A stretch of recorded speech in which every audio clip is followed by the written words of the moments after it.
শুধু এটা তো তারা একটা ব্যাখ্যা দিচ্ছে যে ওই সময় নামাজ ফরজ ছিল না, বা আমরা ব্যাখ্যাটা দিই।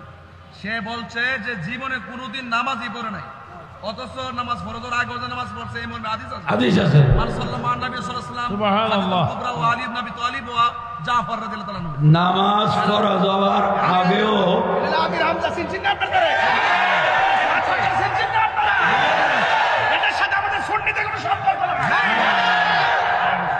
উম্মুল মুমিনিন আমাদের মা, এই দেশে এমন এমন কুপুত্র আছে যে মাকে বলে আমাদের মা ইনটেক্ট না।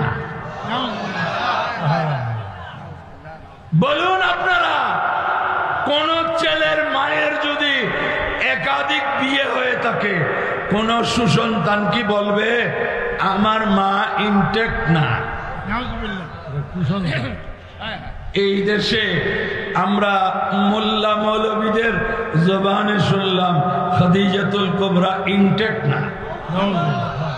এখানে পানির বোতল দিয়েছে না, যেই বোতল খুলে ফেলেছে পান করা হয়েছে, এটা খুলে নাই, মাশাআল্লাহ, এটা ইনটেক্ট। এটা কি কেমন সন্তান? বলতেছে খাদিজাতুল কুবরা ইনটেক্ট না, বাকিগুলা বলতে আমার লজ্জা পাচ্ছে। নাউজুবিল্লাহ বলেন, আরো জোরে বলুন নাউজুবিল্লাহ। তো প্যারাজরিন, সাহাবীর মর্যাদা, এমন এমন সাহাবী ছিলেন ওনার জীবনে এক রাকাত নামাজ পড়ার সুযোগ হয় নাই, কিন্তু ইদানিং আবার বলতেছে খাদিজাতুল কুবরা জীবনে এক ওয়াক্ত নামাজ পড়েননি, একটা রোজা রাখেন নাই, একটু পর্দা করেন নাই। তো এই দেশের মহিলারা বলবে নবীর স্ত্রী রোজা রাখে নাই, নামাজ পড়ে নাই, পর্দা করে নাই, আর আমাদের হুজুররা আমাদের পিছনে লাগছে পর্দা করতে হবে, রোজা রাখতে হবে, নামাজ পড়তে হবে, যেখানে নবীর স্ত্রীরা নামাজ পড়ে নাই। তাহলে এই কথা বলে মুসলিম নারীদেরকে কি ইসলামমুখী করলো না ইসলাম বিমুখ করলো? ইসলাম বিমুখ করেছে এই মহিলারা। আর নামাজ রোজা পর্দার দ্বার ধরবে না। এই বক্তার তো উচিত ছিল যে হযরতে খাদিজাতুল কুবরা যখন ইন্তেকাল করতেছেন তখন নামাজ ফরজ হয়নি? নামাজ কি হয় নাই? ফরজ। নামাজ ফরজ হয়েছে মেরাজের রাতে, রোজা দ্বিতীয় হিজরিতে, পর্দা পঞ্চম হিজরিতে। তো সুতরাং উনি কেন করবেন এগুলা? এই খণ্ডিত বক্তব্য, এই আংশিক বক্তব্য মানুষকে কি হেদায়েত করবে না গোমরাহ করবে? এই ধরনের বক্তব্যের আমরা তীব্র নিন্দা জানাচ্ছি। এই ধরনের খণ্ডিত বক্তব্য দিয়ে এই ওলি আল্লাহদের দেশ বাংলাদেশের মুসলমানকে বিভ্রান্ত করবেন না। সুন্নি জামাতের আলেমরা এখনো জিন্দা আছে। আল্লাহু আকবার, ইয়া রাসূলুল্লাহ, জিন্দাবাদ।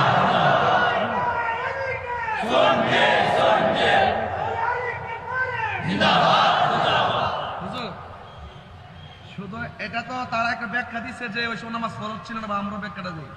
সে বলছে যে জীবনে কোনোদিন নামাজই পড়ে নাই, অথচ নামাজ ফরজের আগে যে নামাজ পড়ছে এই মর্মে হাদিস আছে। হাদিস আছে। মান সাল্লাল্লাহু আলাইহি ওয়াসাল্লাম সুবহানাল্লাহ কুবরা ওয়া আলী ইবনে আবি তালিব ওয়া জাফর রাদিয়াল্লাহু তাআলা নামাজ ফরজ হওয়ার আগেও আমির হামজা সিনচিন না আপনারা সিনচিন না আপনারা এটার সাথে আমাদের সুন্নিদের কোনো সম্পর্ক নেই।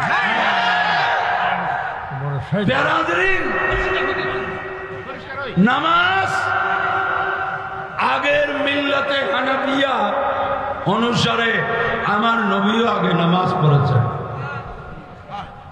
তো প্যারাজরিন, নামাজ পড়েছেন কি পড়েন নাই, এই কথাটা এইভাবে তোলার উদ্দেশ্যটা কি?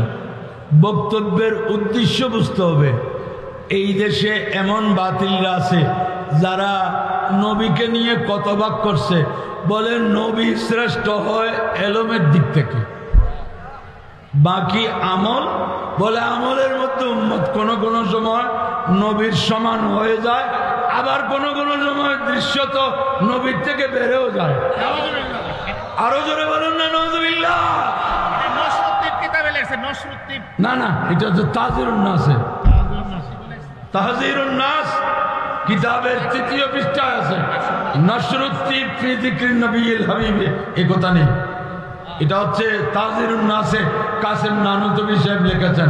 আমার প্রশ্ন হলো, এই বক্তব্যের প্রয়োজনটা কি ছিল জনাব, একটু ব্যাখ্যা করবেন? এবং এই বক্তব্যের উপকার কি হলো? তো আজকে যারা দিনে 100 রাকাত 50 রাকাত নফল নামাজ পড়েন, ওনারা মনে মনে বলবেন, যাক রসুল থেকে তো সামনে বেশি যাওয়া সম্ভব হবে না, অন্তত নফল নামাজের দিকে তো আমি রসুল থেকে দৃশ্যত একটু এগিয়ে গেলাম। এই মনোভাবটা উম্মতের মধ্যে সৃষ্টি করার জন্য দায়ী খেয়ে আসামিদেরকে চিহ্নিত করুন, সুন্নিদেরকে গালি দেবেন না। মুনাফিকদের চিহ্নিত করুন। পেরাদিন সাহাবায়ে কেরামের মধ্যে এমন সাহাবী ছিলেন, বড় হৃষ্টপুষ্ট, হযরত আমর বিন ওয়াকাশ রাদিয়াল্লাহু তাআলা আনহু, আবু দাউদ শরীফ কিতাবুল জিহাদের হাদিস। উনি বাড়িতে এসে, উনি মুসলমান হন নাই, বাড়িতে বললেন, আইনা ফুলান, অমুক কোথায়? কালু বেওহদ। আইনা ফুলান? কালু বেওহদ। আইনা ফুলান? কালু বেওহদ। এ আমার অমুক কোথায়? বলে ওহদের ময়দানে প্যারা নবীর সাথে যুদ্ধে গেছে। অমুক কোথায়? সরকারে দোজাহা সাল্লাল্লাহু আলাইহি ওয়াসাল্লামের সাথে ওহদের ময়দানে যুদ্ধে গেছে। উনি দেখলেন গোষ্ঠী সবাই মুসলমান হয়ে গেছে। উনি বলেন, আর আমি একজন একদিকে থেকে লাভ কি?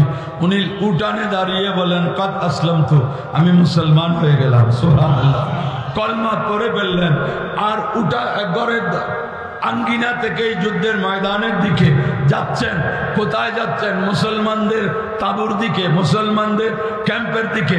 মুসলমানরা তো ওনাকে জানে উনি মুসলমান না, তো মুসলমানরা বলছে, ইলাইকা আন্না, ইলাইকা আন্না, এ আমর বিন ওয়াকাশ, তুমি এদিকে কেন আসছো? তোমাদের ক্যাম্প ওইদিকে। উনিও বুঝতে পেরেছেন এরকম কেন বলছে, যে ওনারা তো জানেন আমি মুসলমান না, আমি তো কিছুক্ষণ আগে ইসলাম গ্রহণ করেছি। তো প্যারা হাজরিন, উনি সরকারের সামনে গিয়ে বললেন, ইয়া রাসূলুল্লাহ, কাদ আসলামতু, সরকার আমি ঈমান এনেছি, মুসলমান হয়েছি, আমাকে ইজাজত দিন, আমি যুদ্ধে নেমে পড়ি। উনি যুদ্ধ করতে করতে বীর বিক্রমে এত বেশি আহত হলেন, ইনজুরি হলেন, যে শেষ পর্যন্ত কয়েকদিন পরে শাহাদত বরণ করলেন। ইমামে আবু দাউদ বলছেন, মা সাল্লা লিল্লাহি রাকাতান, উনি 1 রাকাত নামাজ পড়ার, 1 ওয়াক্ত নামাজ পড়ার সুযোগ পায় নাই, কিন্তু ওনার মর্যাদা রাতে দিনে 1000 রাকাত নামাজ পড়াদেরকারী মুসল্লির চেয়ে কোটি কোটি কোটি গুণ উপরে। এইটাই হচ্ছে সুন্নিদের আকীদা, এটাই হচ্ছে সুন্নিদের আকীদা।